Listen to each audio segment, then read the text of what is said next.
보기만 해도 미소 짓게 하던 아이, 딸이 세상을 떠났습니다. 엄마는 그날을 어떻게 기억하고 있을까요? 자다가 새벽에 우리가 자고 있는 방에 들어와서 아프다고, 아빠한테 가서 아빠 아프다고 그래 이야기를 하는 거예요. 그래서 저는 아침에 출근하고 저 아빠가 시간이 좀 되니까 애를 데리고 병원에 갔어요. 유진이는 병원에서 독감 판정을 받았습니다. 처방받은 약을 복용하고 심하게 구토를 했다는데요. 그날 밤의 일입니다. 한 11시쯤 넘어가지고는 컨디션이 좀 안 좋은가 지 스스로 자러 들어간대요. 한 20분쯤 있다가 자꾸 2층에서 이상한 소리가 나, 시끄러운 소리가 난다. 잠을 못 자겠다는 거예요. 너무 시끄러워서. 환청이라도 들은 걸까요? 그날 밤 유진이는 12층 자기 방 창문에서 몸을 던졌습니다. 대체 이유가 무엇이었을까요? 이상하네요. 당일날 동생이 무거운 뛰어왔는데 뛰어왔을 때 제가 그래서 이제 동생이 왜 내가 그걸 알았으면 언니한테 이야기를 해줬을 건데 이래 이야기를 하더라고요. 부산에 다른 병원에 아기들 독감 때문에 갔대요. 갔는데 의사 선생님이 신중하게 이야기를 해주시더래요. 이 약에 대한 위험성과 함께 애를 꼭 지켜봐라. 8시에 먹이지 마라. 예, 왜냐면 약이 엄마는 그 약을 의심하고 있는데요. 유진이가 먹은 건 다름 아닌 독감 치료제 타미플루였습니다. 독감에 걸려 타미플루를 복용한 여중생이 아파트 12층에서 추락해 숨졌습니다. 타미플루를 먹고 환각 증세를 보이다 사망했다는 소식이 괴담처럼 번져나갔습니다. 2002년에 처음 판매되기 시작한 타미플루는 독감 치료제로 거의 유일하게 약효를 인정받았는데요. 이와 별개로 타미플루의 부작용 논란은 끊이지 않았습니다. 특히 10대들에게 이상 행동을 유발할 수 있다는 겁니다. 환청 환각 증세가 있다고 하면 그걸 다시 복용할 엄마들은 없을 것 같아요. 먹이가 좀 그렇죠. 그걸 먹고 해롱해롱한 애들도 있고 죽은 애들도 있으니까. 강현희 부모 역시 뉴스에서 유진이의 사망 소식을 접했다고 하는데요.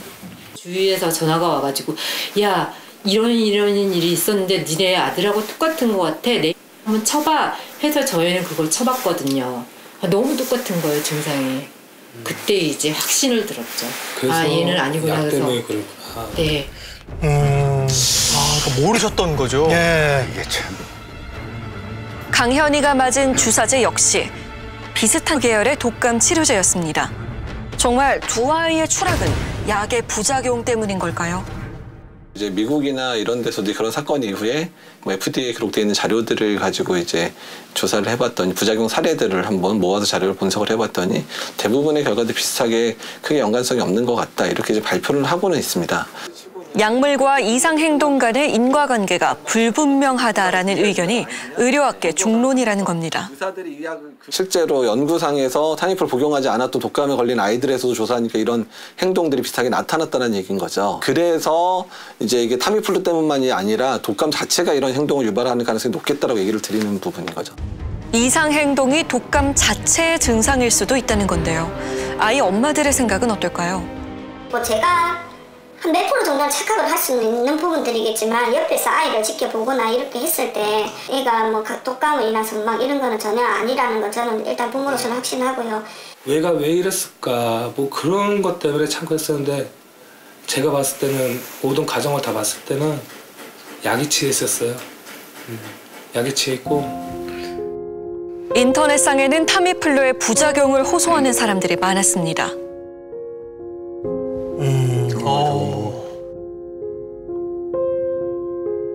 증상이 다 비슷비슷하네요. 그러니까 환각을 본다는 건데. 네. 독감의 증상이라고 하기에는 너무 이상하다고들 합니다. 약간 발작처럼 팍팍 튀는 거예요, 몸이. 그리고 자기도 이제 그런 몸이 튕겨지니까 너무 무서워서 울고. 엄청 심하게 울면서 괴물이 더 빠르게 왔다 갔다 한다고 막 그래요. 제가 얘를 키우면서 처음 보는 증상이거든요. 안녕하세요. 네, 안녕하세요. 10대뿐 아니라 영유아들에게도 약의 부작용이 나타나고 있다는데요. 16개월 된 아기가 독감에 걸렸을 때 일입니다. 약을 먹은 후 갑자기 발작 증세를 보였다는 겁니다. 서윤 씨에게는 다시는 겪고 싶지 않은 끔찍한 경험이었다고 하는데요. 처음에는 자기 이제 손이랑 머리랑 얼굴을 막 이렇게 괴로운 듯이 잡아 뜯기 시작했고요. 이제 온몸을 비틀면서 괴로워하고 이제 울부짖었어요, 아기가. 나중에는 거의 발작 비슷하게 이렇게 몸이 활처럼 꺾이면서 엑소시스트처럼 이렇게 돼서 머리를 뒤로 해서 막 이렇게 방을 막 휘젓고 다녔어요. 괴로워하면서. 얼마나 놀랐을까요? 아이가 진정이 되지 않아 결국 응급실까지 가야 했답니다. 약 공주고 사실 제가 10번을 먹이를 하고. 서윤 씨는 이 일이 있기 전까지 약의 부작용에 대해 전혀 알지 못했다고 하는데요. 그럼 뭐 들은 이야기가 뭐 어떤 정도를 들으신 거예요? 아무것도 없고요. 네. 약국에서 이게 다예요. 12시간 간격 지켜서 먹여야 되고 30분 동안 지켜봐서 그 안에 토하면 한 번 더 먹이고, 이건 독한 약이기 때문에 뭐 주의해서 복용을 하세요라는 말을 듣지 않는 이상 그냥 처방해 준 대로만 복용을 하기 마련이잖아요. 조금만 주의를 기울였으면 아기가 그렇게 힘들어하는 일은 없었을 텐데 그런 생각이 많이 들어요. 그랬겠죠. 그렇다면 유진이가 살 수 있는 기회는 전혀 없었던 걸까요? 타미플루 의약품 설명서에는 주의사항이 기재돼 있는데요. 이상 행동이 발현될 수 있다는 것과 적어도 이틀간 소와 청소년들이 혼자 있지 않도록 환자 및 가족에게 설명해야 한다는 겁니다. 혹시 약을 처방해준 의사는 고지를 했었을까요? 선생님은 아무 소리도 안 하셨죠? 죄송합니다. 그 부분은 제가 요즘 너무 지속적으로 환자를 많이 보다 보니까. 환자를 많이 보다 보니까 이야기를 못했다는 이야기예요? 그러니까 뛰어내릴 수 있다는 말을 함부로 하기가 상당히 조심스럽고, 아버님 그 약을 처방할 때 그런 얘기를 했을 때 그 약을 먹을 수 있는 환자는 거의 없거든요. 야. 병원에서 한마디만 해줬더라면 이런 비극은 생기지 않았을지도 모릅니다. 약국에서도 복약 지도는 없었다고 하는데요. 약사님은 솔직히 그 부작용 모르셨어요. 저희는 그게 궁금해요. 그럼 만약에 아시고 계신데 바빠서 말씀 못 해주신 건지. 아니죠. 몰랐다, 아예 몰랐다. 아니죠. 비분명한데, 불안하게 비분명하지만 비분명한데 되게 확률적으로 낮고, 그래서 알고는 계시는데 빈도수가 낮아서 말 안 했다. 이게 지금 약사님 결론이네, 그러니까.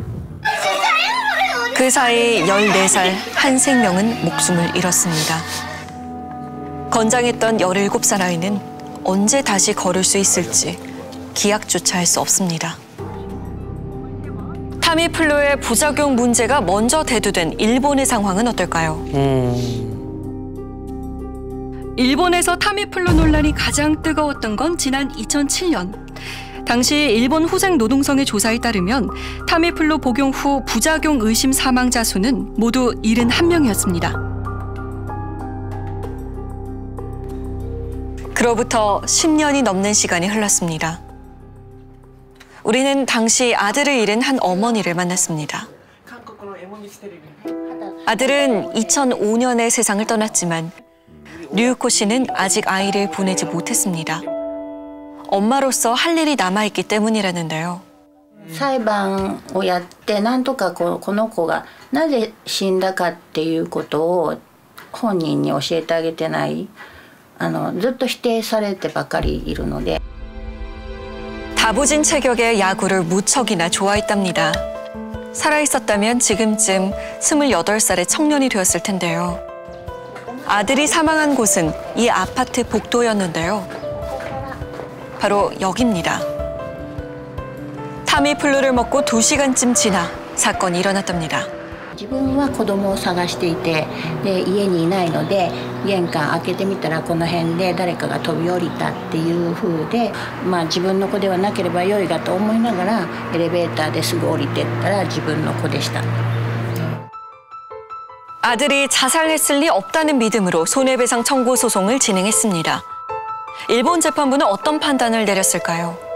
科学的根拠に基づく内容の資料も全て提出したにもかかわらず、私自身が公平が飛び降りていくのを見ていたわけではないので、その経緯がわからないので判定不能ということで不支給という判断がおりました。 류코 씨는 타미플루 피해자 단체를 통해 그 부작용을 끊임없이 알리고 있습니다. 모두 15명의 피해자 가족들이 모여 뜻을 같이 하고 있다는데요. タミフルの副作用、こういうこともあったんだよってことを薬学部の人に、そんなことがあったのっていう感じの人も多いので、そういう人たちにこういうことがありましたよっていうことと発信することだけは止めないで生きていきたいなと思います。 실제 최근 한 조사에서 타미플루와 이상 행동의 인과관계가 불분명하다는 결과가 나왔습니다. 독감 환자 중 약을 안 먹은 이들에게도 이상 행동이 많이 나타났다는 겁니다. 전문가들은 일본 후생성의 조사 결과에 대해 어떻게 생각할까요? 타미플루 피해자 모임의 자문을 맡은 하마 로쿠로 씨를 만났습니다.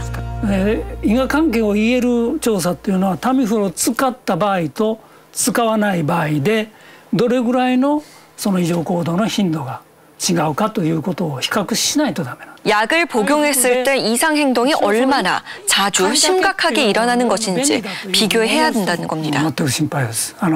でまあやっぱり注意が散漫になるでしょうし、突然死相変わらず起こる可能性が十分ありますから。 2017년 세계보건기구는 타미플루를 필수 의약품에서 대체 의약품으로 격화시켰습니다.